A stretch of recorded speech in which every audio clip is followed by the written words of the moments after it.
एक बिजली के खंभे पर एक कागज चिपका देखकर मैं उसके करीब चला गया और उस पर लिखी हुई तहरीर पढ़ने लगा।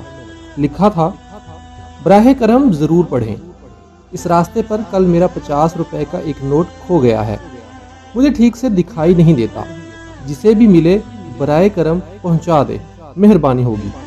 इस तहरीर के नीचे उस लिखने वाले का एड्रेस भी लिखा हुआ था।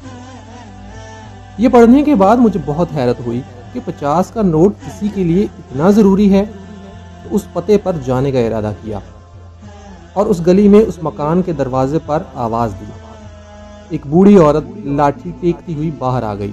पूछने पर मालूम हुआ बड़ी भी अकेले ही रहती हैं और उन्हें कम दिखाई देता है।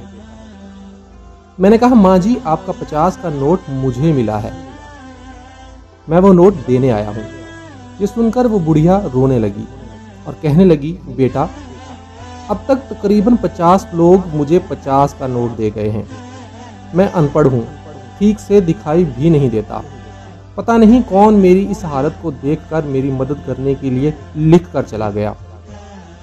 बहुत इसरार करने पर उस अम्मा जी ने पैसे तो रख लिए, लेकिन एक दरख्वास्त की कि बेटा, वो मैंने नहीं लिखा, किसी ने मेरी मदद की खातिर लिख दिया है, जाते हुए उसे फाड़ कर फेंक देना। मैंने हाँ कहकर टाल तो दिया, लेकिन मेरे ज़मीर ने मुझे सोचने पर मजबूर कर दिया।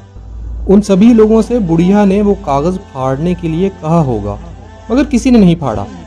ज़िंदगी में हम कितने सही हैं, कितने गलत, ये सिर्फ दो ही जानते हैं। एक अल्लाह ताला की ज़ात है और दूसरा हमारा ज़मीर।